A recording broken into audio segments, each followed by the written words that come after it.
জনাব তারেক রহমানের উম্মা হিসেবে কিন্তু এই সরকার জনাব তারেক রহমানের সেবা দেবার এবং জনাব তারেক রহমানের উম্মা হিসেবে বা তার রিপ্রেজেন্টেটিভ হিসেবে আমি এখানে আছি। কেউ যদি আপনার জন্য সমস্যা করে, আপনি আওয়ামী লীগ বলে সমস্যা করছেন, আপনি জামাত বলে সমস্যা করছেন, কেউ যদি করে, কেউ না ধরলে আমি ধরবো ভাই, এটা নিয়ে দুশ্চিন্তা করবেন। আজকে সমাজে সত্যের চর্চা বাড়ছে না কমছে? সবচেয়ে বেশি মিথ্যাচার হয় রাজনীতির ময়দানে। সকালে এক কথা, বিকালে আরেকটা।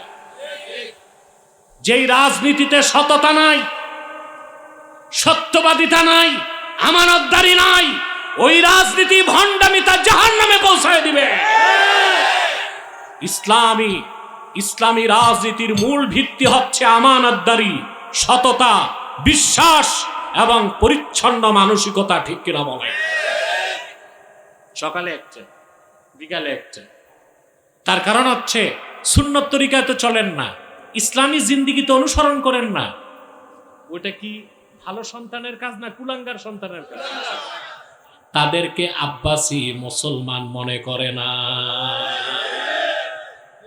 ইসমতে আম্বিয়া, আল্লাহর নবীগণ নিষ্পাপ ছিলেন। এই আকীদা বিশ্বাস যাদের নাই, তারা মুসলিম লেবাসধারী মুনাফিক ছাড়া আর কিছু হতে পারে না।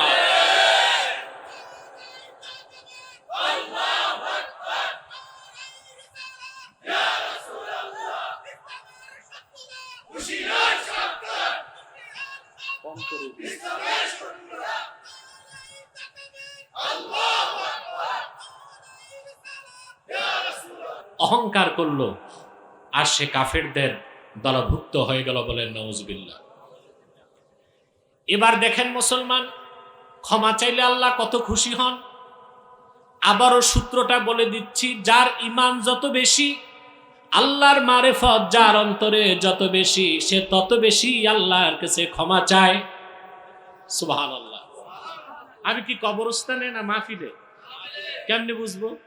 তোমরা সব প্যারালাইজ রুগীদের মতো বসে আছো। শব্দ করতে হবে, আওয়াজ দিতে হবে, কথা বলেন। ঠিকটাও তো ঠিক মতো হইল না। মাহফিলটা যেন খুব আগে বসেছি, আগেই ছেড়ে দেব জরুরি নসিহা করে, ঠিক আছে ইনশাল্লাহ। সূরা দোহা নাজিলের পরে আল্লাহর হাবিব সাহাবায়ে কেরামকে বললেন, শুনে রাখো সাহাবীরা, লা আরদা ওয়া ওয়াহিদুম মিন উম্মতি ফিন্নার। আমার একজন ইমানদার উম্মত যতক্ষণ পর্যন্ত জাহান্নামে থাকবে, আমি রাহমাতুল লিল আলামিন রাজি হব না। রাসূলুল্লাহ সাল্লাল্লাহু আলাইহি ওয়াসাল্লামের প্রত্যেক উম্মত বেহেশতে যাবে যদি সে ইমানদার হয়, আমল নামায় শিরক আর কুফরের গুনাহ না থাকে। কেউ যাবে বিনা হিসাবে, কেউ যাবে বিনা আযাবে, কেউ যাবে হিসাব দিয়ে, কেউ যাবে আযাবের পরে, কিন্তু মুমিন বা মুসলিম অবশ্যই জান্নাতে যাবে। কিন্তু একজন মুমিনের সফলতা হচ্ছে বিনা আযাবে আল্লাহর বেহেশতে ঢুকতে পারা। ঠিক কিনা ভাই? এর জন্য কতগুলো কোয়ালিটি লাগবে। কি লাগবে? গুণাবলী লাগবে। আল্লাহ সেই সব গুণাবলী সম্পন্ন মানুষের কথাগুলো এই দুই আয়াতের মধ্যে বলেছেন। আল্লাহ পাক বলেন, আল্লাযীনা ইয়াকুলুনা রাব্বানা ইন্নানা আমান্না ফাগফির লানা যুনুবানা ওয়া কিনা আযাবান নার। যারা আল্লাহর কাছে বলে, হে আমাদের রব, আমরা ঈমান এনেছি, আমাদের জিন্দেগীর গুনাহগুলো মাফ করে দাও। খুব লক্ষ্যের বিষয়, খেয়াল করে শোনেন। গুনাহগার বদকারের কথা আল্লাহ বলেন নাই, ঈমানদারদের কথা বলেছেন। যে ঈমানদাররা ঈমান আনার পরে বলে, হে আমাদের রব, তুমি আমাদের সব গুনাহ মাফ করে দাও। তার মানে হচ্ছে আল্লাহর কাছে ক্ষমা চাওয়া এটা শুধু গুনাহগারের কাজ না ঈমানদারেরও কাজ? শুধু গুনাহগারের কাজ না ঈমানদারের কাজ? যার ঈমান যত মজবুত, আল্লাহর মারেফত যার অন্তরে যত বেশি থাকবে, সে তত বেশি আল্লাহ রাব্বুল আলামিনের কাছে ক্ষমা চাইবে। তার কারণ হচ্ছে ঈমান আনার পরে বান্দা যতবার আল্লাহর কাছে ক্ষমা চায় ততবার সে আল্লাহর কাছে আত্মসমর্পণ করে। সেজন্য ঈমানদারের ইস্তেগফারকে, তওবাকে আল্লাহ তাআলা সবচেয়ে বেশি ভালোবাসে। যার ঈমান যত বেশি, যার ইয়াকিন যত মজবুত, আল্লাহর পরিচয় যে যত বেশি জানতে পেরেছে, সে তত বেশি আল্লাহর কাছে ক্ষমা চাইবে। এটাই হচ্ছে স্বাভাবিক ব্যাপার, ঠিক কিনা বলে? অতএব ক্ষমা চাওয়া, তওবা করা, এটা ঈমানদারের লক্ষণ। আর ভুল করার পর ক্ষমা না চাওয়া, অহংকার করা, ওইটা হচ্ছে শয়তানের আলামত। কার আলামত? আল্লাহর কাছে যত ক্ষমা চাইবেন আল্লাহ তত খুশি হবেন। আল্লাহর কাছে যত ক্ষমা চাইবেন আল্লাহ আপনার দরজা তত বুলন্দ করে দিবেন। আমি কোরআন শরীফ থেকে দুটো দৃষ্টান্ত দিচ্ছি। মানব জাতির আদি পিতা হযরতে আদম, আল্লাহ রাব্বুল আলামিন তাকে সৃষ্টি করলেন, জান্নাতে রাজত্ব দান করলেন। তিনি শুধুমাত্র আল্লাহ রাব্বুল আলামিনের একটা হুকুম মানতে পারেন নাই, ঠিক কিনা বলেন? কোরআনে কারীমে আল্লাহ তাআলা বলেন, وَقُلْنَا يَا آدَمُ اسْكُنْ أَنْتَ وَزَوْجُكَ الْجَنَّةَ وَكُلَا مِنْهَا رَغَدًا حَيْثُ شِئْتُمَا وَلَا تَقْرَبَا هَذِهِ الشَّجَرَةَ فَتَكُونَا مِنَ الظَّالِمِينَ। আল্লাহ রাব্বুল আলামিন বলেন, আমি আদমকে ডেকে বললাম, ওহে আদম, তুমি এবং তোমার স্ত্রী পরমানন্দে বেহেশতে বসবাস করো, যা খুশি তা খাদ্য হিসেবে গ্রহণ করো, প্রাচুর্যের সাথে কোনো হিসাব নাই, কোনো লিমিট নাই। রাগাদান মানে ওয়াসিয়ান, যত মন চায় খাও। সুবহানাল্লাহ। দুনিয়াতে যত মন চায় তত খাওয়া যায়? বেহেশতে যত মন চায়, কারণ যা কিছু খাবেন, ঢেকুর দিবেন, সব হজম। আর দুনিয়াতে যত বেশি খাবেন আপনার স্ট্রোক হবে, চর্বি বেড়ে যাবে, রোগ বালাই আসবে। কিন্তু বেহেশত হচ্ছে সম্পূর্ণ আলাদা, ওখানে যত মন চায় খেতে পারবেন। কিন্তু আমরা যারা দুনিয়াতে হাবিয়াসের মতো খাই, অবশ্য বেশি খাই নিজের বাড়ি না, দাওয়াত খেতে গেলে, ঠিক কিনা? দাওয়াতে বসলে আর হুঁশ থাকে না যে কি পরিমাণ খাচ্ছি। না, বেশি খাওয়ার জায়গায় যান না। আল্লাহ পাক বলেন, তিনি আদমকে বলছেন, বেহেশতে যা খুশি মন ভরে খাও। ওয়ালা তাকরাবা হাযিহি শাজারা, এই একটি বৃক্ষের কাছেও যাবা না।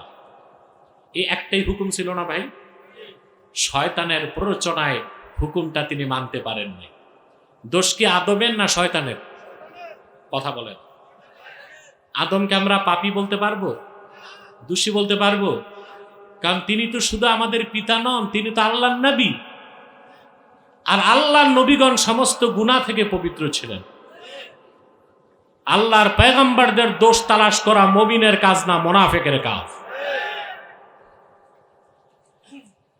আদম আলাইহিস সালাম আমাদের পিতা, তিনি পয়গম্বর।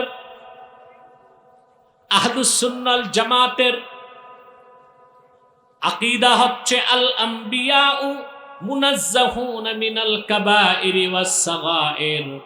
আল্লাহর নবীগণ সমস্ত কবিরা সগীরা গুনাহ থেকে পবিত্র ছিলেন। সেজন্য ইসমাতে আম্বিয়া, আল্লাহর নবীগণ নিষ্পাপ ছিলেন। এই আকীদা যারা বিশ্বাস করে না, প্রিয় ভাইরা, আদম আলাইহিস সালাম ভুল করছেন। আল্লাহ তো আদমকে দায়ী করেন নাই, শয়তানকে দায়ী করছেন। আল্লাহ কাকে দায়ী করছেন? শয়তানকে দায়ী করছেন। ফাযাল্লাহুমা শায়তানু আনহা, শয়তান আদম হাওয়া দুইজনকে বেহেশত থেকে বের করছে। তা আমরা কি আমাদের পিতাকে দোষী সাব্যস্ত করতে পারি? আচ্ছা বলেন তো ভাই, পিতা যদি দোষও করে, সন্তান কি পিতার দোষ গাইতে পারে? অতএব আদম আলাইহিস সালাম অপরাধ করছেন, এটা আল্লাহ বলতে পারেন, আমরা বলতে। আল্লাহর একটা হুকুম তিনি অমান্য করলেন, আল্লাহ বেহেশত থেকে তাকে বহিষ্কার করলেন। অপরদিকে ইবলিস, সেও কিন্তু আল্লাহর একটা হুকুম মানতে পারে নাই। আল্লাহ নির্দেশ করেছিলেন উসজুদু লি আদামা ফাসাজাদু ইল্লা ইবলিস আবা ওয়াস্তাকবারা ওয়া কানা মিনাল কাফিরিন। আল্লাহ পাক বলেন, আমি ফেরেশতাদেরকে বললাম আদমকে সাজদা করো, সবাই সাজদা করলো, শুধু করলো নাকি ইবলিস? আল্লাহ বলেন সে অস্বীকার করলো। প্রিয় ভাইরা, আদম আলাইহিস সালাম পৃথিবীতে আসলেন, আসার পর তিনি বুঝে গেলেন আল্লাহকে কেমনে রাজি করতে হবে, তিনি তওবার পথ ধরলেন। সুবহানাল্লাহ। তিনি তাফসীর খাজেনে এসেছে, আদম আলাইহিস সালাম আকাশ থেকে যখন নেমেছেন তার দৃষ্টি ছিল মাটির দিকে। 300 বছর তিনি আকাশের দিকে তাকান নাই, শুধু লজ্জার কারণে। আল্লাহর কাছে তিনি ক্ষমা চেয়েছেন। একটি বর্ণনায় 360 বছর, আরেক বর্ণনায় 600 বছর, শত শত বছর তওবা করলেন, ক্ষমা চাইলেন। আল্লাহ তার তওবা কবুল করলেন না, ক্ষমা করলেন না। হঠাৎ করে হযরত আদমের মনে পড়ে গেল জান্নাতের কথা। তিনি যখন জান্নাতে সৃষ্টির পরে আল্লাহকে সাজদা করেছেন, বেহেশতে মাথা তুলেই তিনি আল্লাহর আরশে আজিমে দেখেছেন আল্লাহর নামের সঙ্গে তার হাবিব নূর নবী মুহাম্মাদের নাম লেখা আছে সাল্লাল্লাহু আলাইহি ওয়াসাল্লাম। হাদিসটি মুআজ্জাম তাবারানীতে এসেছে বিশুদ্ধ সনদে। মাসুদ, তোমরা কয়েকজন যে বাচ্চাদের আওয়াজ বন্ধ করো। মাঠে কেউ হাঁটাহাঁটি করতে পারবে না, হয় বসবে নয় চলে যাবে। আর ছোট বাচ্চা ডানে বামে যারা আওয়াজ করছে এদেরকে ভালোবাসার সাথে বসিয়ে দেন। যাও, কয়েকজন যুবক যাও পিছনে, সবাইকে যেতে হবে। প্রিয় ভাইরা, কথা শুনতেছেন? যে হাদিসটি বলছি বিশুদ্ধ 5টা সনদে হাদিসটি এসেছে। মুআজ্জাম তাবারানীতে এসেছে, হাদিসটি মুস্তাদরাক আলা সাহিহাইনে এসেছে, হাদিসটি মাওয়াহিবুল লাদুনিয়াতে এসেছে, হাদিসটি শারহে মাওয়াহিবে এসেছে, অসংখ্য হাদিসের কিতাবে এসেছে। আল্লামা বদরুদ্দিন আইনি হাদিসটি ভিন্ন লফজ উল্লেখ করেছেন বুখারীর ব্যাখ্যা গ্রন্থে। বদরুদ্দিন আইনি বর্ণনা করেন, ইন্না আদামা রাআ ইসমা মুহাম্মাদিন সাল্লাল্লাহু আলাইহি ওয়াসাল্লাম মাকতুবান ফিল আরশ। আদম আলাইহিস সালাম বেহেশতে সাজদা থেকে মাথা তুলে আল্লাহর আরশে আজিমে তাকায় দেখলেন আল্লাহর নামের সঙ্গে তার হাবিবের নাম লেখা আছে। এরকম বিশুদ্ধ সনদে কয়টা হাদিস আছে? 5টা হাদিস আছে। দুনিয়াতে আসার পর তিনি বুঝছেন ক্ষমা চাওয়ার, তওবা কবুলের একটাই ব্যবস্থা আছে। তিনি হাত তুলে আল্লাহকে বললেন, রব্বানা যালামনা আনফুসানা ওয়া ইল্লাম তাগফির লানা ওয়া তারহামনা লানাকুনান্না মিনাল খাসিরিন। হে আমাদের রব, আমরা জুলুম করেছি নিজেদের উপর, যদি তুমি ক্ষমা না করো ক্ষতিগ্রস্তদের কাতারে শামিল হয়ে যাব। আল্লাহ, তোমার হাবিব মুহাম্মদ সাল্লাল্লাহু আলাইহি সাল্লামের ওসিলায় আমার তওবা কবুল করে নাও, আমারে ক্ষমা করে দাও। আদমকে আল্লাহ জিজ্ঞেস করছেন, কাইফা আরাফতা মুহাম্মাদান সাল্লাল্লাহু আলাইহি ওয়াসাল্লাম ওয়া লাম আখলুকহু। ওরে আদম, আমার হাবিব মুহাম্মদ সাল্লাল্লাহু আলাইহি সাল্লামের পরিচয় কেমনে পেয়েছ? এখনো তো পাঠাই নাই। হযরত আদম বললেন, আল্লাহ জান্নাতে সাজদা থেকে মাথা তুলে তোমার আরশে আজিমে তোমার নামের সঙ্গে তোমার হাবিবের নাম লেখা দেখেছিলাম। আল্লাহ বললেন, রে আদম, সত্যি মুহাম্মদ সাল্লাল্লাহু আলাইহি ওয়াসাল্লাম আমার সবচেয়ে প্রিয়, আমার হাবিবের উসিলায় ধরার কারণে আমি আল্লাহ তোমারে ক্ষমা করে দিলাম, তোমার সমস্ত অপরাধকে আমি আল্লাহ মাফ করে দিলাম। আদম ক্ষমা পেয়ে গেলেন, তিনি ক্ষমার পথ ধরলেন। কিসের পথ? আব্দুল্লাহ আদমকে আল্লাহ নবিউল্লাহ বানায় দিলেন, খলিফাতুল্লাহ বানায় দিলেন। অপরদিকে অভিশপ্ত ইবলিস ভুল করার পরে ক্ষমা চায় নাই, অহংকার করছে, লানতের তখতা তার গলায় ঝুলে গেছে। সেজন্য আমি বলবো, আজও যারা ভুল করার পর ক্ষমা চায় তারা আদমের উত্তরসূরি, আর যারা ভুল করে বড় বড় কুফর করে তওবা করে না তারা ইবলিসের উত্তরসূরি।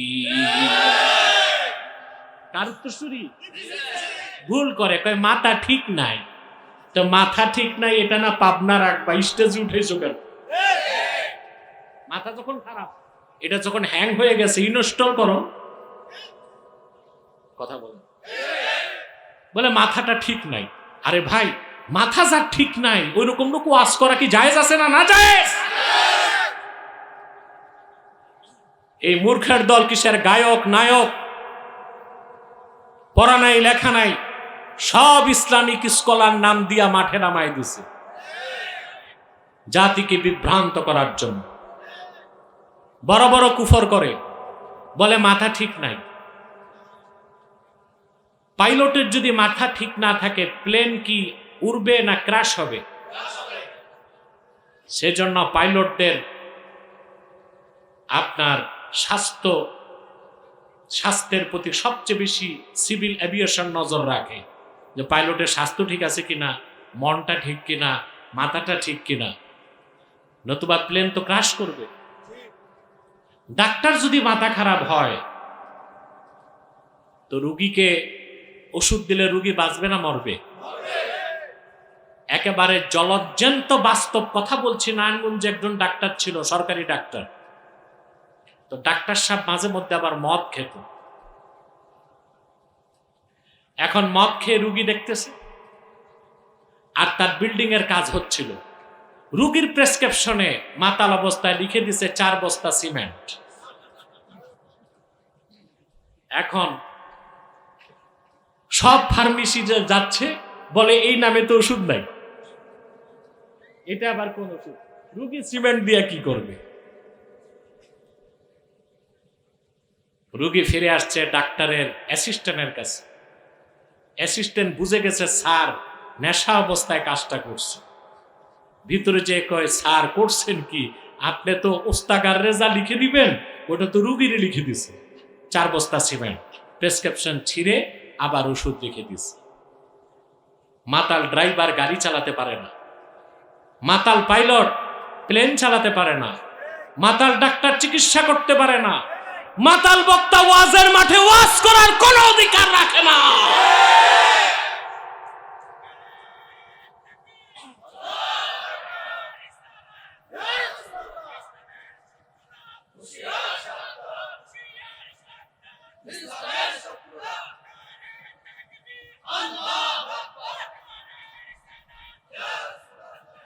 আমার প্রিয় ভাইয়েরা, আমি একটা ফাতোয়ার কিতাব থেকে উসুল বলে দিচ্ছি।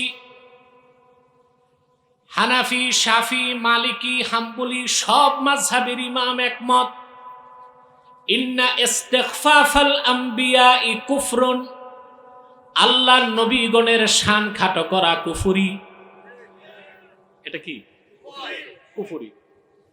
আদম আলাইহিস সালাম পৃথিবীতে এসে কাপড় সেলাই করছেন না? এই জন্য ফতোয়া আলমগিরিতে এসেছে, কেউ যদি বলে আমরা জোলার বংশ, তার ঈমান নষ্ট হয়ে যাবে। ইউনুস আলাইহিস সালাম কাঠের কাজ করতেন, কেউ যদি বলে তিনি কাঠ মিস্ত্রি ছিলেন, তার ঈমান নষ্ট হয়ে যাবে। কেন? এই শব্দগুলো আল্লাহর নবীদের শানে প্রযোজ্য হতে পারে না। পয়গম্বরদের শান খাটো করা কুফরি।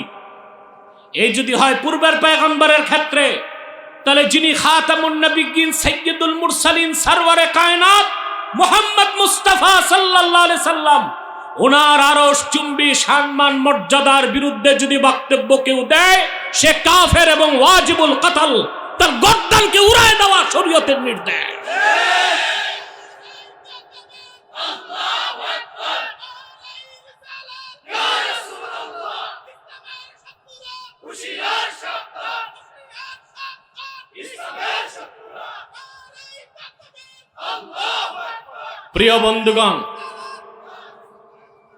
প্রিয় বন্ধুগণ, ক্ষমা চাওয়া আদমের উত্তরসূরির কাজ, ক্ষমা না চাওয়া ইবলীসের উত্তরসূরির কাজ। যার ঈমান যত বেশি সে তত বেশি ক্ষমা চাইবে, বলেন সুবহানাল্লাহ। সেজন্যই তো